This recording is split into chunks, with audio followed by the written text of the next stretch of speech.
बाबा का ढाबा। शहर के घंटाघर के पास एक बूढ़ा बूढ़ी एक छोटा सा ढाबा चलाते थे। दोनों एक दूसरे का सहारा थे और किसी तरह अपना पेट पाल रहे थे, लेकिन महंगाई ने उनका जीना मुश्किल कर दिया था। आज सुबह से सिर्फ 2 ग्राहक आए हैं और शाम के 5 बज गए हैं। कुछ समझ में नहीं आ रहा कि क्या करें। वो सब कह रहे हैं कि बाजार में मंदी आ गई है, इसीलिए सबकी गिराई नहीं चल रही। अरे बुढ़ापे में पैसों के लिए इतनी मगजमारी करनी पड़ रही है।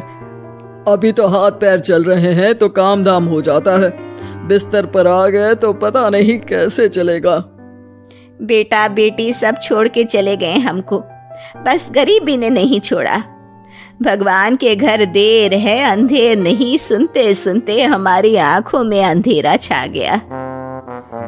कल भी बचा हुआ खाना कुत्तों को देना पड़ा था, आज भी यही करना पड़ेगा। रोज की तरह आज भी ग्राहकी नहीं हुई थी। रात को बाबा और अम्मा सड़क किनारे बने अपने ढाबे में ही सो जाते हैं। अगले दिन सुबह सुबह ही एक ग्राहक आ जाता है। बाबा जरा एक चाय और एक कचौरी तो देना। जी भैया, अभी गर्मा गर्म कचौरी तल के दे रहा हूँ। एक ही चाहिए बेटा? आपके साथ आई मैडम जी नहीं खाएंगी क्या? नहीं नहीं, मैं ये सब रोड की चीजें नहीं खाती हूँ, आप इन्हें ही खिला दो। और जल्दी करो ना, रितेश मूवी जाने के लिए लेट हो रहा है। अरे बाबा, लाल चटनी ज्यादा डालना। हाँ। लेकिन उसके बाद फिर पूरे दिन कोई ग्राहक नहीं आता और फिर से सारा खाना वेस्ट हो जाता है।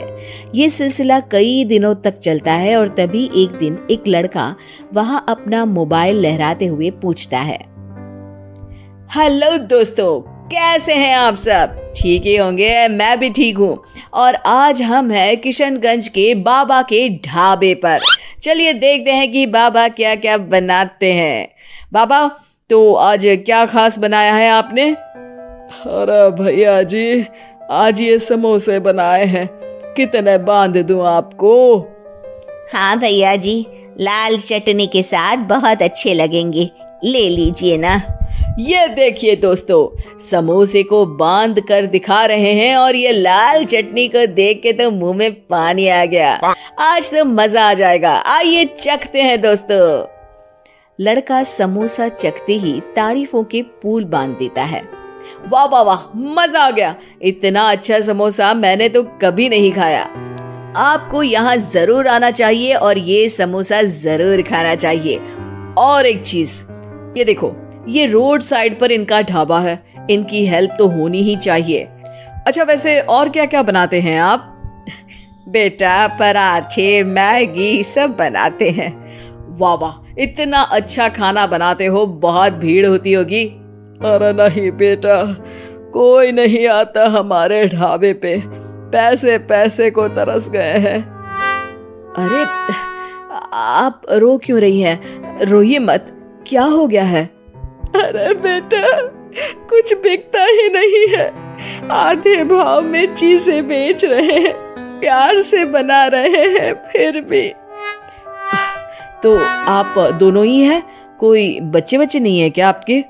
अरे बेटा, जो है वो हमें छोड़ के कहीं चला गया है, उसके कारण ही हमें ऐसे दिन देखने पड़ रहे हैं। जो थोड़ा बहुत पैसा हमने इस ढाबे से बनाया था, वो सब लेकर भाग गया था। ओह, देखिए आप चिंता मत करिए, मैं आपका वीडियो सोशल मीडिया पर डालने वाला हूँ और फिर देखना कितनी जल्दी लोग आपकी मदद के लिए आगे आएंगे।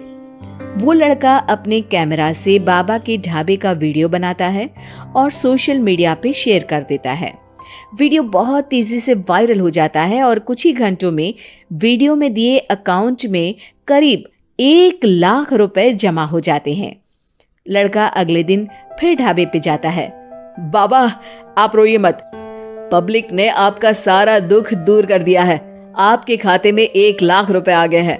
अब टेंशन लेने की कोई बात नहीं है, टेंशन भूल जाइए और मजे कीजिए। अरे बेटा, तुम्हारा हम कैसे धन्यवाद करें, तुम्हारे कारण इस दुकान पर आज इतनी भीड़ लगी है, वरना हम दोनों ने तो उम्मीद ही छोड़ दी थी। हरा जुग जुग जियो बेटा, तुमने आज एक गरीब का भला किया है। भगवान तुम्हें बहुत तरक्की देंगे। बाबा की कहानी सोशल मीडिया के बाद टीवी पर भी फेमस हो जाती है और टीवी पर बाबा का बेटा उनकी कहानी देख लेता है और उसकी नजर बाबा के खाते में आए रुपयों पर पड़ती है। 1 लाख रुपया, वो भी एक दिन में? अरे ऐसा ही चलता रहा तो ये दोनों तो करोड़पति हो जाएंगे और मैं ऐसा ही रह जाऊंगा। लगता है यही समय है इनके पास वापस जाने का। 2-3 इमोशनल डायलॉग चिपका दूंगा, दोनों मान जाएंगे। और ये देखकर बाबा का बेटा उनके पास वापस चला जाता है। अब बाबा मैं आ गया बाबा। अब मैं आ गया हूँ, आप चिंता मत कीजिए, मैं आपकी पूरी मदद करूंगा। अब तो मेरी आंखें खुल गई है बाबा। अरे बेटा, कितना याद करते थे तुझे मेरे लाल।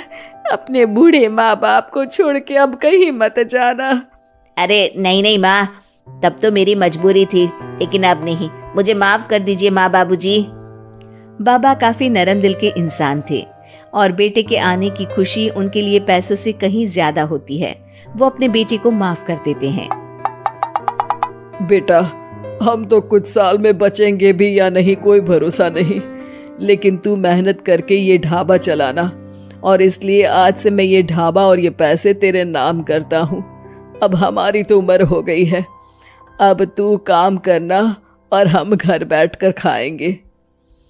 ये कहकर बाबा सारा पैसा अपने बेटे को दे देते हैं और आराम से अपनी पत्नी को लेकर अपने पुराने घर चले जाते हैं। ढाबे पर काफी भीड़ बढ़ती है।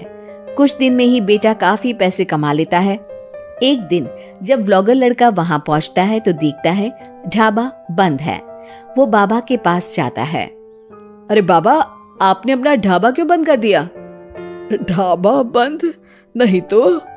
वो लोग वहां जाते हैं तो पड़ोसी बताते हैं कि ढाबा तो पिछले 4 दिन से खुला ही नहीं। बाबा ढाबे को अपने पास रखी चाबी से खोलते हैं तो देखते हैं कि ढाबे में एक बर्तन तक नहीं है।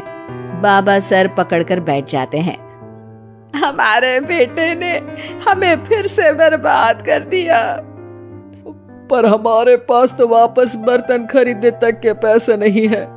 बर्तन भी बेचकर खा गया होगा नालायक। बाबा आप चिंता मत करो, आप काफी फेमस हो, लोग फिर से आपकी मदद कर देंगे। बस इस बार अपने बेटे को दूर रखना ढाबे से। अब की बार बाबा ढाबे पे एक बोर्ड लगवाते हैं जिस पर लिखा है सिर्फ बाबा का ढाबा। ये सिर्फ क्यों लिखवाया है जी? ताकि अपने बेटे को पता चले कि ये सिर्फ उसके बाबा का है, उसके लिए अब यहाँ कोई जगह नहीं।